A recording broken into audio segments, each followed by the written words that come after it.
Good afternoon, everyone, and again, thank you, Joe, for your invitation to Dún na Gabhall. As you know, I love to come up to the northwest as opposed to the southwest.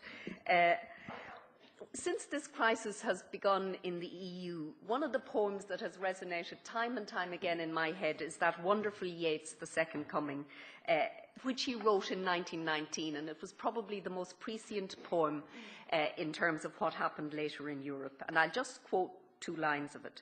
Turning and turning in the widening gyre, the falcon cannot hear the falconer, things fall apart, the centre cannot hold, mere anarchy is loosed upon the world. And the extraordinary responsibility that lies on our political leaders, and by that I mean not just those in Ireland, but those throughout Europe, is precisely that they must hold the centre.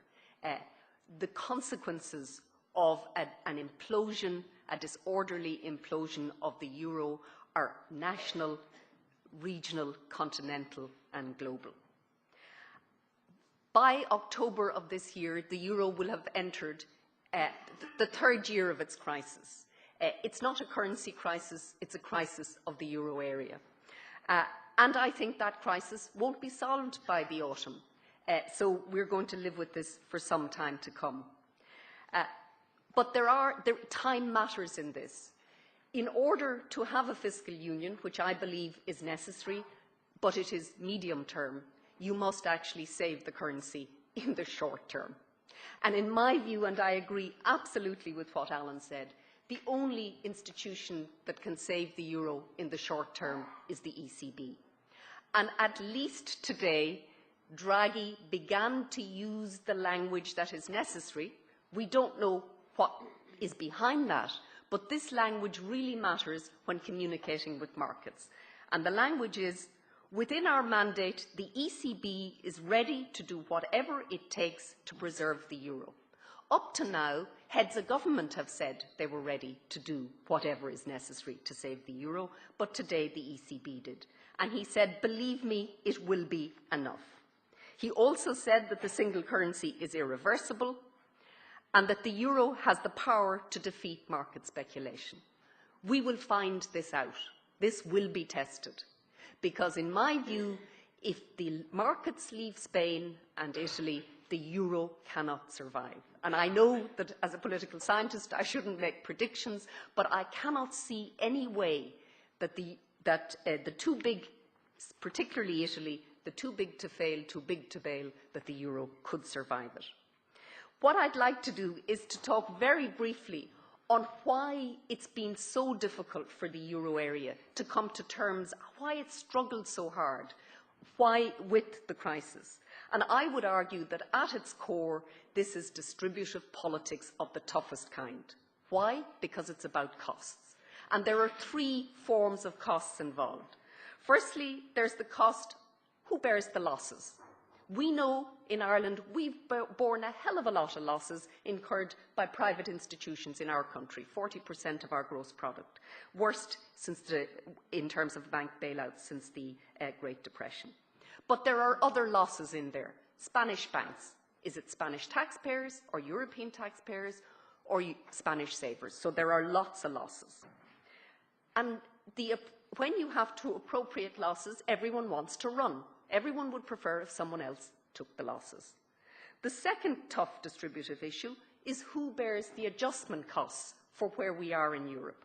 And in my view so far, it's the peripheral, vulnerable countries that have borne the primary responsibility for adjustment in terms of internal devaluation, and we need more at the core. And I think the Germans are beginning to be persuaded at an intellectual level of the need for maybe a little bit more inflation, and German wages are rising. But they need to rise more in order for the periphery to at least share the burden of adjustment. But of course there is the third issue, and that is who bears the risk. And unfortunately, it's the creditor states are the ones we're asking to bear most risk. And can I tell you that if we did not have a construction boom and we did not have a bank bailout, our position on this issue would be akin to Finland, the Netherlands and Germany. We would be a creditor state, and we would have different approaches. So we must remember, when looking at the creditor states, how we would behave and how our policymakers would behave if the shoe was on the other foot. But the reason why this is so difficult is, once you've had a boom and a bubble and the excess that Europe has had and the debt overhang, the distributive politics are really tough and everyone runs for cover. So, tough politics. In terms of fiscal union, so far the system has delivered more fiscal rules, but in my view, not a fiscal union. And if you look at how the euro was designed, it was designed as a currency with rules. The rules were no bailout, both no bailout, the ECB would not buy the debt of member states, and member states wouldn't be liable for the debts of each other. And then there was an excessive deficit procedure in the Maastricht Treaty and something called the Growth and Stability Pact. The rules didn't work, they weren't observed, and I won't repeat, well, I will repeat because it always makes me feel better about this, that Germany and France were the two first countries to really drive a wedge in the rules. And this has been really traumatic for the Germans because they take rules really seriously. And I've spent the last 3 months in Berlin, and they really still worry about what they did in the mid-2000s. In terms of design faults, Alan identified what those design faults were, and perhaps the most serious was not the fact that there wasn't a fund to help with asymmetric shocks, but the fact that there wasn't centralised supervision of banking. That in the end was a far more serious design fault. The minute this crisis evolved, the Germans, Chancellor Merkel, the finance ministry in Berlin, wanted more rules. They want a rule-bound system, and they sent, I have a lovely quote from a letter sent by Merkel and Sarkozy to the European Council in 2011, when they said we need more binding and more ambitious rules and commitments for the euro area member states. They must reflect that sharing a single currency means sharing responsibility for the euro as a whole. And what have we got on the back of sharing responsibility for the euro as a whole?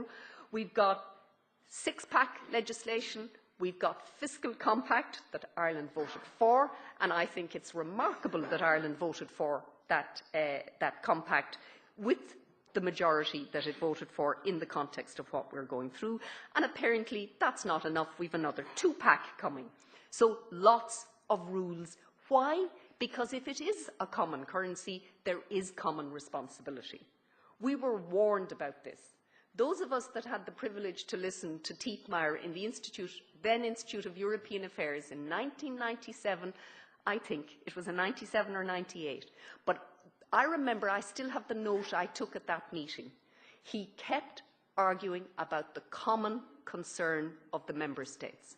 Unfortunately, those that listened to him did not internalise that phrase, the common concern of the member states. We share this together, and there is reciprocal responsibility. And that means that there now will be, and has to be, much more surveillance of domestic budgets, much more surveillance of economic policy, much more monitoring, and much more discussion with our partners about what we do domestically. And if we are not up for that, then we shouldn't vote for something called the Fiscal Compact, and we shouldn't be part of the euro. But that is the requirement of being a member of the euro. In terms of the sort of next 5 years, there's lots of countries with a debt overhang, about 12 euro states in the excessive deficit procedure. So we're going to have tough budgets for a while to come, and I think we heard that this morning. So what more is needed on top of the rules? I would argue that the rules are almost the foundation, and you must build the house around that. And we have, at least in the Van Rompuy report, the view of the three senior presidents of the European institutions as what they think the house should consist of. It should consist of an integrated financial framework. As Alan said, that's a banking union. It should consist of an integrated budgetary framework, an integrated economic policy framework, and then ensuring the democratic legitimacy and accountability of all of this. In terms of an integrated budgetary framework and economic policy framework, this is where we talk about fiscal union. And it does say that in the medium term, when there's robust budgetary discipline in place, that there might be fiscal solidarity, unspecified, and that there might be, in the end, a treasury. I would argue if the euro is to survive, we will have both those things in the medium term, but they're medium term. There's a very interesting report which was sponsored by Helmut Schmidt and Jacques Delors, a report by Notre Europe in June of this year, which in my view comes very close to the kind of trade-offs that we need to look at. They talk about a sui generis form of fiscal federalism based on as much economic and political union as necessary, but as little as possible. And the only way the EU has got to where it's got is that at every stage it has had as much as necessary, but as little as possible. And it talks of things like a European debt agency and having a cyclical stabilisation fund that every country pays into, and they draw down on it in trouble. So economists, the ideas are there. They can be designed. The question is, can it be delivered politically? And that's what I want to now look at. And that is, I would argue there's two challenges. There's the challenge, the politics of keeping the show on the road, and the politics of the future political structure of the system. So firstly, the politics of keeping the show on the road. The political costs of the euro crisis across Europe have been enormous. It's remarkable the extent to which it's been unacknowledged, the real political costs of the last 3 years. There has been a bonfire of incumbent governments.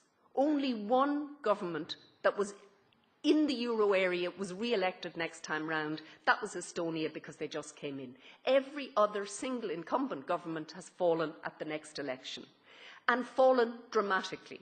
We've had in this country the experience of Fianna Fáil, PASOK, New Democracy, but it's not just in the debtor countries, but in the creditor countries there are problems. So the Freedom Party in the Netherlands flies up, and the Conservative Party in the Netherlands reduces its vote by the largest ever in post-war history.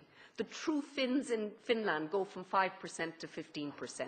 So there's an awful lot happening in democratic politics in Europe, and it's really serious. And it's not just the problems of the debtor countries, but also the creditor countries. And these trends are the trends that we must watch. So far, electorates in Europe have held the centre. Only in one country was there the likelihood that a challenger party would take control, Syriza in Greece. In every other country, the centre has held. But if this crisis continues for 10 years, can the centre hold? And there's a real dynamic now between parties of government and what I would call challenger parties. And there is a really serious challenge for democratic politics in Europe and for political parties in Europe. And it's the challenge of what I would call the politics of constrained choice. And we have to think very carefully of what the politics of constrained choice means. It means that we must get away from the politics of you can have it all, because the politics of you can have it all, at least in this jurisdiction we should learn, has got us to where we're got. Now, how do parties communicate the politics of constrained choice? How do they ensure that the electorates understand the trade-offs, debate the trade-offs? And it's a real challenge for political parties. And it's a challenge at a time when they are least trusted. Trust in politicians in Europe is declining. But they must get control of the politics of constrained choice. And the way of framing it, I think, is that political parties historically had two roles. Their role was to represent their electorates and be responsive to their electorates. And I'm afraid there's a third R now, and it's a tough one. It's called responsibility. And it's responsibility to your neighbours, to your partners, and to your own country.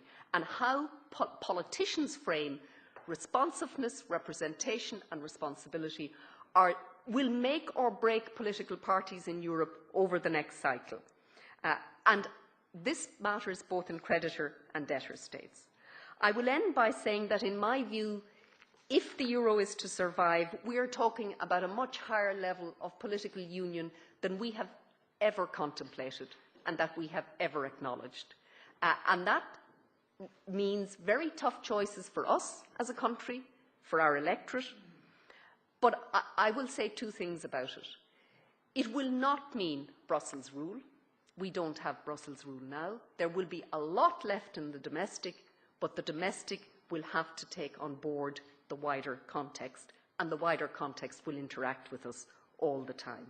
I think we will probably be directly electing a president, either of the Council or the Parliament or the Commission, or it might be the one office in whatever term. So we're really going to see a very different politics, both within countries and across Europe.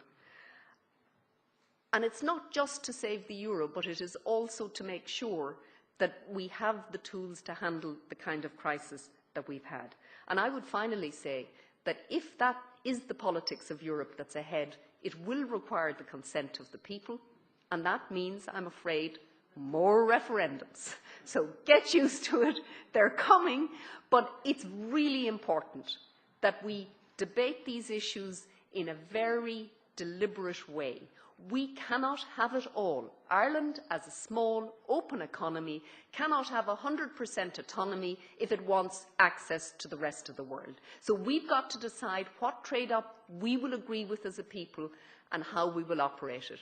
And one of the things, and I think it's something that we probably don't say to ourselves often enough, I've been out of Ireland for a year. I spent 3 months in Italy and the last 3 months in Berlin. I'm very struck by, despite all that we get wrong and all of the things we do to beat ourselves over the head, we get so much right. And I have absolutely no doubt that the core political intelligence of this country is really sophisticated, much more sophisticated than many countries that we sometimes look up to. So I think we're up for it, and I think we will be up to the challenge. But there are no easy choices there. So think about the politics of constrained choice. The next time someone is closing down a school in your area and you say, no, no, no, no, can't happen. It's called the politics of constrained choice, and it's here to stay. Thank you.